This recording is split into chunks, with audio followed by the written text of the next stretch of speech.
قرآن کریم میں بیان شدہ واقعات اور قصص میں سب سے بڑا قصہ موسیٰ علیہ السلام کا ہے۔ آپ اللہ کے اولو العزم رسول تھے۔ آپ کا قصہ قرآن کریم کی 73 سورتوں میں جا بجا پھیلا ہوا ہے۔ 73 سورتوں میں پھیلے ہوئے قصے کو یکجا کرنا آسان کام نہیں۔ ایسے واقعات کی جزیات کو قرآن و حدیث کی چھلنی میں سے گزارنا انتہائی ضروری ہے۔ تو آئیے سنتے ہیں قصہ سیدنا موسیٰ علیہ السلام کا۔ اللہ تعالی سورۃ القصص آیت 1 تا 3 میں فرماتے ہیں، شروع اللہ کے نام سے جو بڑا مہربان نہایت رحم والا ہے۔ تا سین میم، یہ روشن کتاب کی آیات ہیں۔ ہم آپ کے سامنے موسیٰ اور فرعون کا صحیح واقعہ بیان فرماتے ہیں ان لوگوں کے لیے جو ایمان رکھتے ہیں۔ ان آیات میں اہل ایمان کے لیے نصیحت اور یاد دہانی ہے، جبکہ انہی آیات میں فاسق، نافرمان اور کجراؤ لوگوں کے لیے ڈراوا اور وعید ہے۔ فرعون یعنی ولید بن مصعب بہت جابر اور ظالم شخص تھا۔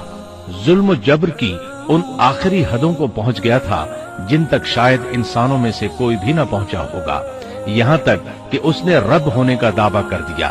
وہ اللہ تعالیٰ کا انکار کرتے ہوئے کہا کرتا تھا۔ فرعون کہنے لگا، اے درباریوں، میں تو اپنے سوا کسی کو تمہارا معبود نہیں جانتا۔ کہنے لگا، تم سب کا رب میں ہی ہوں۔ اس نے الوہیت اور ربوبیت دونوں میں اللہ تعالیٰ سے جھگڑا کیا۔ یقیناً فرعون نے زمین میں سرکشی کر رکھی تھی اور وہاں کے لوگوں کو گروہ گروہ بنا رکھا تھا اور ان کے ایک فرقے کو کمزور کر رکھا تھا اور ان کے لڑکوں کو تو ذبح کر ڈالتا تھا اور ان کی لڑکیوں کو زندہ چھوڑ دیتا تھا۔ بلا شک و شبہ وہ تھا ہی فساد کرنے والوں میں سے۔ اس نے لوگوں کے گروہ اور جماعتیں بنا رکھی تھی۔ فرعون کے زمانے میں بنی اسرائیل سب سے حقیر اور کم درجہ قوم تھی۔ فرعون نے انہیں حد درجے ذلیل اور بے عزت بنا رکھا تھا۔ سبھی کو معاشرے میں نچلے طبقے میں شمار کیا جاتا تھا، جبکہ مصر میں یہی لوگ شاہانہ زندگی گزارا کرتے تھے۔ فرعون نے اعلان کرا رکھا تھا کہ بنی اسرائیل سب کے سب غلام ہیں۔ وہ ان سے زر خرید غلاموں کی طرح مزدوری لیا کرتا تھا۔ ان کی عورتوں سے لونڈیوں باندیوں جیسا برتاؤ کیا جاتا تھا۔ وہ جو چاہتا تھا ان سے کرتا تھا۔ اس نے یہ حکم اپنی رعایا میں عام دے رکھا تھا۔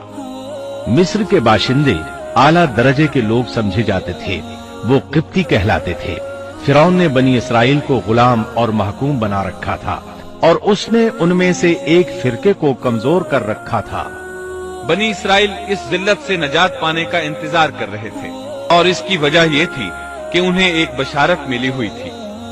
اس کے مطابق ان کا نظریہ تھا کہ فرعون کے گھر سے ایک بچہ نکلے گا جو انہیں نجات دلائے گا، اور یہ بھی بیان کیا جاتا ہے کہ یہ بشارت انہیں اس طرح ملی تھی کہ خود فرعون نے خواب دیکھا تھا کہ بیت المقدس سے آگ نکل کر مصر کی جانب بڑھتی چلی آ رہی ہے۔ وہ آگ مصر میں موجود تمام لوگوں کو جلائے ڈالتی ہے، مگر اس آگ سے بنی اسرائیل کے گھر محفوظ رہتے ہیں۔ فرعون نے اس خواب کی تعبیر کاہنوں سے پوچھی۔ وہ کاہن اس کے نزدیک عالم تھے۔ انہوں نے خواب کی تعبیر یہ بتائی کہ بنی اسرائیل میں ایک بچہ ایسا پیدا ہونے والا ہے جس کی وجہ سے مصریوں کی ہلاکت ہوگی۔ یہ تعبیر سن کر فرعون ڈر گیا۔ تب اس نے ایک خوفناک حکم جاری کیا، بنی اسرائیل میں جو بچہ پیدا ہو اسے قتل کر دیا جائے۔ اللہ کی قدرت دیکھیے کہ ہارون علیہ السلام اس سے پہلے پیدا ہو چکے تھے اور موسیٰ علیہ السلام کی والدہ امید سے تھی۔ فرعون نے اپنا حکم یوں جاری کیا تھا کہ اگر ان کے ہاں بیٹے پیدا ہوں تو انہیں قتل کر دو، بیٹیاں پیدا ہوں تو انہیں زندہ چھوڑ دیا جائے۔ چنانچہ ایسا ہی کیا جانے لگا۔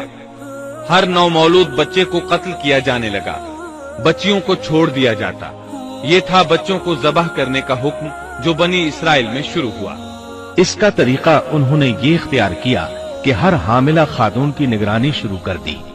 دایا عورتوں کے ذمے یہ ڈیوٹی لگائی کہ حاملہ مستورات کی اطلاع دیں گی، اور جو دایا اطلاع نہ دیتی اسے بھی قتل کر دیا جاتا۔ اس طرح فرعون اور اس کے وزیروں کو ہر نو مولود سے باخبر رکھا جاتا تھا۔ ان دنوں سیدنا موسیٰ علیہ السلام کی والدہ اپنے حمل کے ابتدائی دنوں میں تھی۔ انہوں نے اس بات کو چھپائے رکھا اور دایا کا کام کرنے والی عورتوں سے بھی خود کو چھپائے رکھا، یہاں تک کہ درد ذہ کا وقت آ پہنچا اور انہوں نے بچے کو جنم دیا۔